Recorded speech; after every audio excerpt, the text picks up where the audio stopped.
Hello, I'm Sally Borghese, a grandmother from Grand Rapids, Michigan that lost a precious granddaughter to adoption through Child Protective System.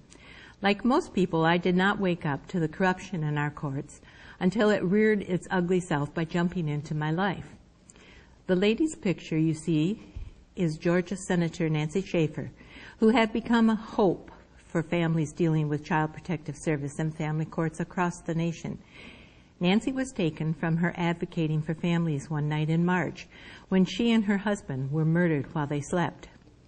The beautiful faces are the precious children who have died at the hands of CPS, the very people whose job it was to protect them. In the United States, at any given time, there are 500,000 children caught in CPS. Statistics by the National Center on Child Abuse and Neglect in Washington, D.C.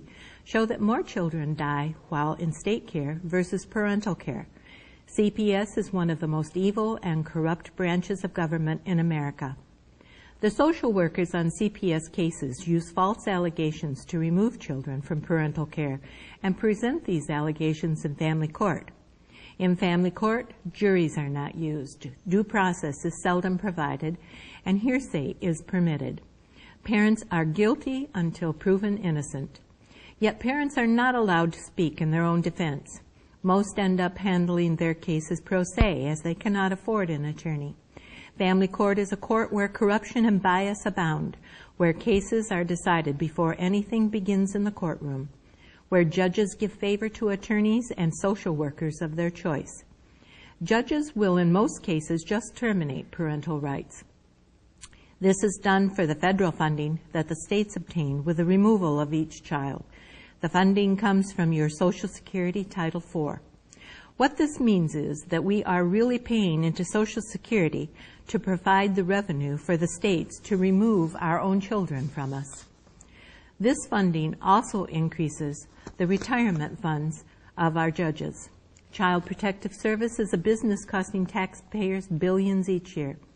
It is a child abuse system that legally kidnaps and traffics in children for profit by those in authority, and it must stop.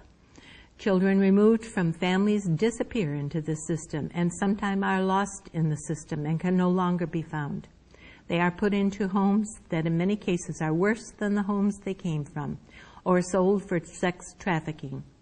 However, many children are removed because they are highly adoptable and bring bonuses from the federal funding. The states must meet quotas of children adopted each year in order to qualify for federal funding. It is a wonder how a child can be removed from parental care without the parent being criminally charged. Statistics prove that a bad parent is better than a foster parent.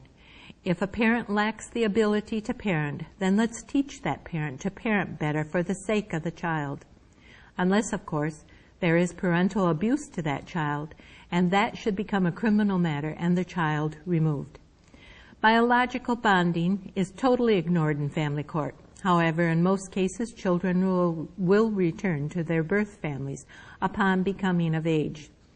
Until we rise up and demand change in our judicial system, there will be no change.